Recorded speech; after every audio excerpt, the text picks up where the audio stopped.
lesson 4, which is going to be basic head movement. So it's going to be a quick lesson because it's quite late now.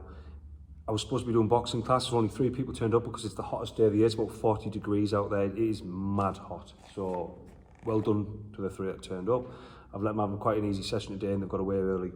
And I thought I'd do this video quickly while I'm here. So we'll keep it brief. Any questions, drop them in the comments and I'll get back to you. In the previous videos, we've talked about our base, our foot movement, some straight punches, our hooks and uppercuts, changing them angles. And now we're going to move on to, we're getting to the end of the basic stuff. We'll end up starting moving on to a little bit more advanced stuff after this video, I think. We're moving on to feints, advanced footwork, cutting angles, switching, things like that. And today, basic head movement. So the first head movement, the first technique we're going to use is a nice roll, okay? And that is simple.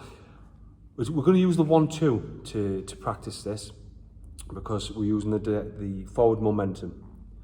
Okay, so we'll be hitting a 1-2, and we're going to follow our backhand. We're going to follow the right hand, or the left hand if we're southpaw, over the top, so we can come down, drop into our guard, reload my back leg, so we can come back up with another shot. I'll do it from this side. If I can see, you know. So we're hitting a 1-2, we're coming over the top slightly as we extend the backhand out. We're going to drop down, drop into our guard, and come back up. At this point, my leg is reloaded. Yeah, this is reloaded, and I can press forward again, boom, for that backhand. Nice, simple shot. When you think about being on a Ferris wheel, going around on a Ferris wheel, a lot of people, when I start teaching this, they throw the 1-2 and they don't really know which way they're going. So think of you on the top of a Ferris wheel, going over the top, 1-2, drop into your guard, come back up again to throw that backhand.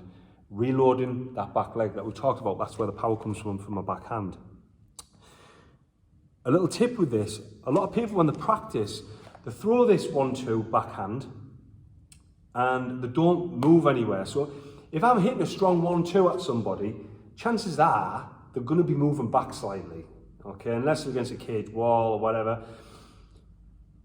What I want you to do when you're throwing your 1-2 is allow your front foot to move. So 1-2, drop down, and as I step forward, I'm going to allow my front foot to move. Okay, that's going to allow me to catch my opponent if they are going back, and if they aren't going back, great. That means my backhand has now gone through their head. Roll, step, and then. So remember to lighten that front foot and allow it to glide forward with my backhand after I've rolled. That is technique 1. Nice and simple, straightforward technique. We're starting to get that head movement now. Okay? Boom, boom, roll. 1-2, roll. Boom, boom, roll, step forward. Okay? When I say drop into your guard, it's because rather than trying to bring your guard up as you roll, which is good, 1-2. For me, it's easier if I think I'm dropping lower into my guard. It's however you want to see it, as long as this guard's up. Okay, so what we don't want is a 1-2 and my guard's down here as I'm trying to roll my head. If I'm rolling my head, it's because there's shots coming towards me, so I want my guard up. 1-2 is no good, like this. Nice and tight, boom, boom, roll, back up. Very important that we've got that guard.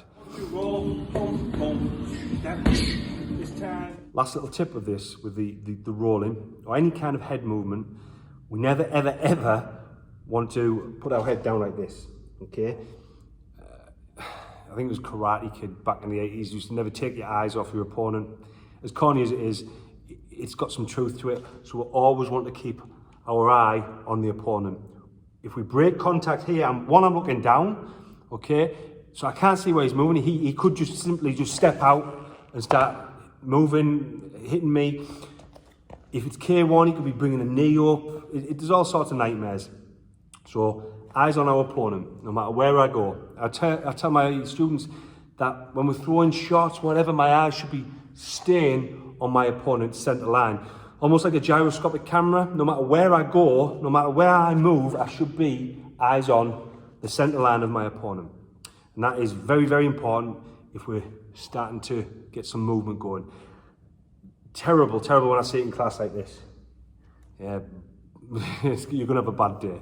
So, eyes up, looking at the opponent, Okay? Something even easier than a roll, but for me, maybe it takes a little bit longer to master as with it when we're sparring, is a simple duck, okay? And all we're gonna do is we're gonna drop in level, a slight drop in level. So it doesn't have to be down here, okay? It's just a slight drop of level. And all these moves, when we start coming into feints, it just muddies the picture for your opponent to work out. If you're just a solid target, it's easy to hit.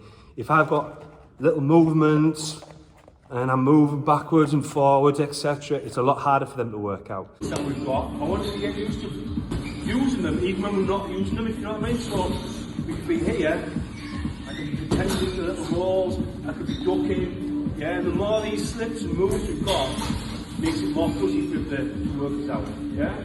So, this is a perfect one. So from here, drop into our guard, or just drop the level slightly and pop back up. When we do that 100 times on the outside, just drop that level and come back up. Okay, so for this, I would get my students to be hitting maybe a 1-2 and just dropping under the opponent's jab, coming back with the right hand. 1-2, drop, and then springing forward. You can do it any which way you want. You can jab, drop, 1-2, okay? And it's this little movement makes all the difference between this and getting punched in the face to being that little bit more advanced, okay? Okay, a simple duck. We've got our roll, and we can roll back the other way if we want, and we've got our duck. Two techniques for head movement. What we do is throw backhand at me, I'm going to drop, I'm going to throw, all right? Nice and slow, it's just a level drop. We're not doing anything massive, we're not going all the way down here, just a little level drop.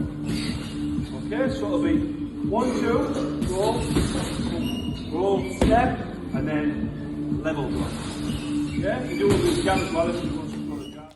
Third technique, method, head movement, whatever you want to call it.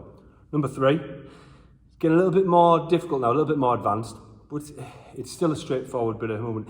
And in a way, it's not actually in my head, it's not actually my head that's moving, it's my body that's moving my head out of the way.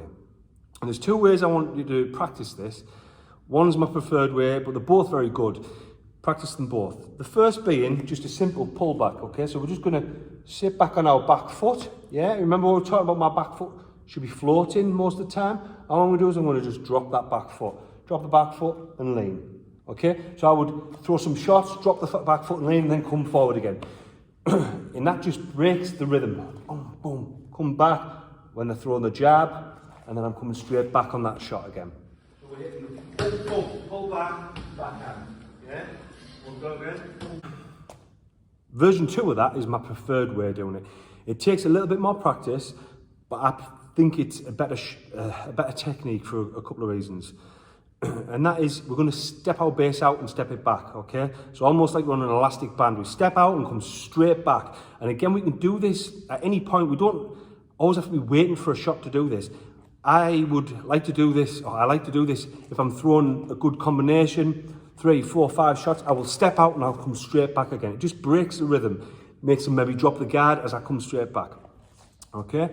So I would have my students hit the 1-2, step back and come straight back. And if we've practiced our foot technique, our foot position being like this is automatically, it's naturally a little spring. So as we step back and we put pressure on this spring, bend that leg slightly, we should be able to push straight back like a little miniature trampoline. We don't need massive steps. We need to be the difference between the glove landing on our face and the glove not. Okay, that's all we need. So we can get back and counter. When we do counters, we'll go through this more. So, in a 1-2, we take a step back and come straight back towards our opponent again. 1-2, little step on my trampoline and bounce back again. It's like we're connected to our opponent with a bungee. Step off, pull back again. I'll do it a little bit further away. I'm here, see? So we're going to hit a 1, 2, we step back and come straight forward again. 1, 2, step back, come forward. Take your whole base out, bring it back in like up, right? Okay, so number 4 now. Number 4 of the head movements that we're covering tonight. This is my favourite. And this, for me, once you've got this nailed on, will take you up to a next level. It can completely demoralise an opponent. In the future, we'll talk about self-defence, more for outside in the street. And we'll do that further down the line. But this particular technique, when we get into counters for boxing, etc., this is golden, and it's saved my ass out there many times. And in here, it's brilliant for starting to just dominate an opponent, or at least put your dominance across in that ring. Put your control on, okay? Because if you can telegraph his shots, read his shots from them telegraphing them shots, then you can counter with these very easily. And it's devastating, and it just shuts someone down so quickly. So they're worth learning. Now, again, we're going to go into counters in another video. That's a whole video in itself. But this is the movement. For this, I want you to go back into lines, so center lines, all right? And the center line is drawn from the top of my head, down my nose, down the center line, okay? And this is the line that these 1, 2s tend to come down, yeah? The pipe, yeah? Fire down the pipe, boom, boom. And what I've talked about in one of the videos is we've got to be concerned when we start putting real power in there and stepping forward. If our face is down this line, stepping forward, and someone's throwing the shot, it's going to hit me in the face. And novices or brand new people, especially when the adrenaline's kicking in and it's the first fight, they don't think about this. They're just trying to land shots, and they're getting punched in the face. The head's going back, and the opponent's head's going back. Their noses are all bust. And the more this happens, the less they're punching. The head's going further back. It turns into a nightmare. So what we need to do is simple. We just drop our head off this line. Drop our head off this line. Now, what I want you to try and do when you're dropping your head off this line is I want you to imagine a wall. A wall. There's bullets whizzing past and there's a wall, and you're going to stick your head round to look around the wall. You're going to stick your head to look around the wall. We don't want to be coming out here and being exposed, right? The reason we don't want this is for countering. So there's nothing wrong with being out here, but I have to get back to do a good counter. Again, another video.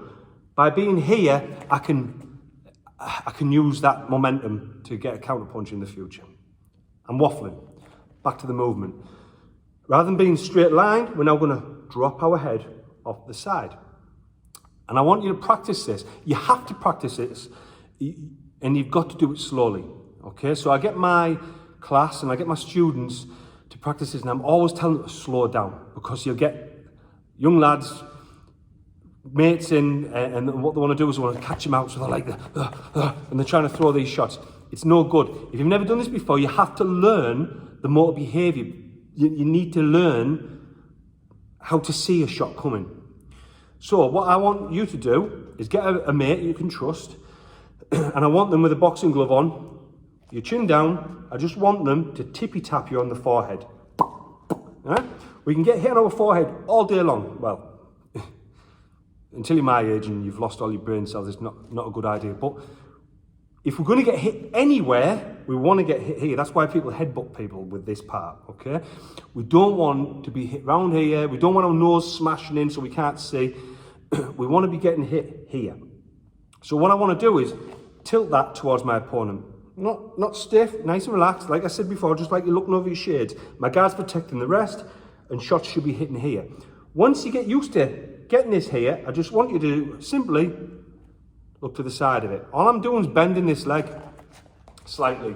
So the weight goes over to my right leg, or my weight goes over to my left leg. Right leg, left leg, okay? We'll go more into detail with that with the counters, because there's particular ways we want to move and not want to move depending on the punch that's coming towards us. But for now, centre line or a little wall and look around it. Okay? was going to say something. Right, so people flinch, okay? I don't do much sparring at all these days. In fact, I've not sparred properly in probably years now. I don't have the brain cells to spare anymore. And my flinch mechanism, if you like, will probably be a lot worse than it should be as a fighter. Okay, I certainly wouldn't have the reflexes I used to. But when people start to learn and they look away, don't let that get you down. Okay, don't let it make people think it's cowardly to look away or whatever it is. It's not. It's natural because we're born with eyes and airway, and it's natural. If something's coming towards you, to turn and protect your eyes and your airway. That's what we're meant to do. Okay, that's what your brain's programmed to do. We've got to unprogram your brain, and we've got to program it so when you see something coming towards you, you look to the side of it. And that can't be done overnight. It can't be done within a week. It has to be done 1,000 and 1,000,000 times over, slowly. Seeing something and moving. Seeing something and moving. We're building a motor behaviour pattern up that we can slowly start to speed up. So then these punches can come at a decent speed and we'll slip them. Even better, we'll counter them, etc. Okay, for another video. And we'll get out of the habit of trying to turn away from the shot. It just takes time. So if your partner is rushing it and he's trying to trick you and trying to throw these shots at silly angles, etc., it's not going to help you at all. And it won't help you if they're being too friendly and trying to punch to the side so you can move this side all the time. You need a direct line to the top of your head, take a few shots, get comfy with it. Just on, I don't mean like so your head's rocking back, I mean so it's just tippy tapping you on this forehead. And then when you're comfy with it, let it slip. Slide down the side of your face and come back to centre. Do it with the right hand, his right hand. Slip down the side of your face and back to centre. Again, hands, not this. Okay, because if we're slipping shots, we're in real close range. And you might get away looking all super cool for a while, then you're going to get tagged, then you're going to get tagged, then you're going to get tagged, and you're going to be unconscious before you know it, and you won't look cool anymore. No one looks too cool when there's a referee shining a light in your eyes or a medic shining a light in your eyes.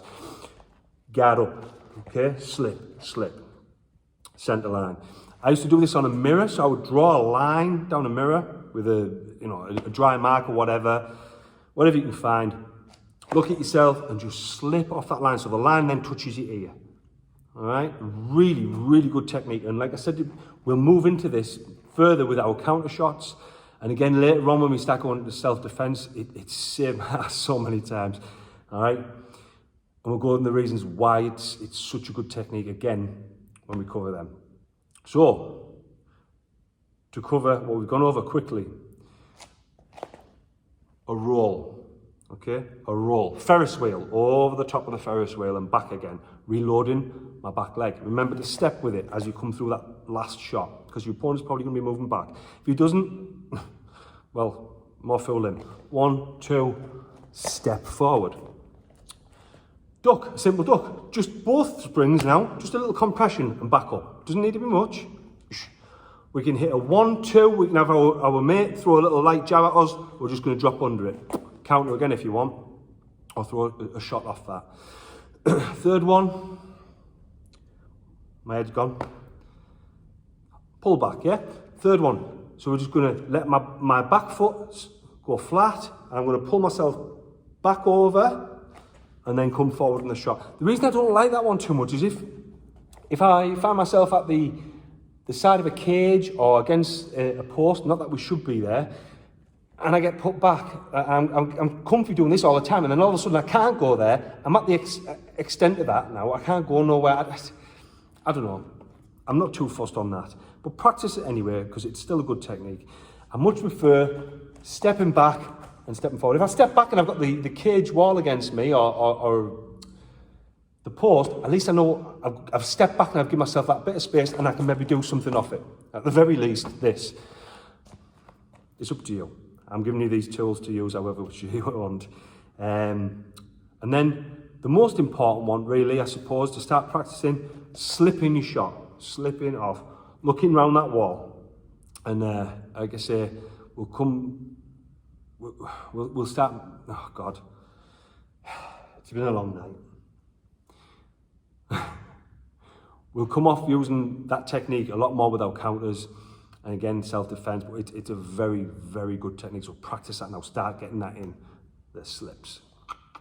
Okay, so that's it for the night. It's been a long night, a long hot night. I'm boiling, I'm gonna go in for a shower. Any questions? Drop them in the comments. Please like and subscribe, it helps me a lot. Share the video on social media, that's even better, because then it's going to get more people looking at them. Next video, we might do counters actually. No, we won't do counters, we're going to do feints. Feints or counters, I haven't decided, but that'll be video 5. And then that'll probably be it for the basics, so to speak, and then we'll move on to something a little bit more sexy. Okay, hope you've enjoyed the video. Please like and subscribe, blah, blah, blah, blah, blah. Comment, blah, blah, blah, blah, blah. See you next time.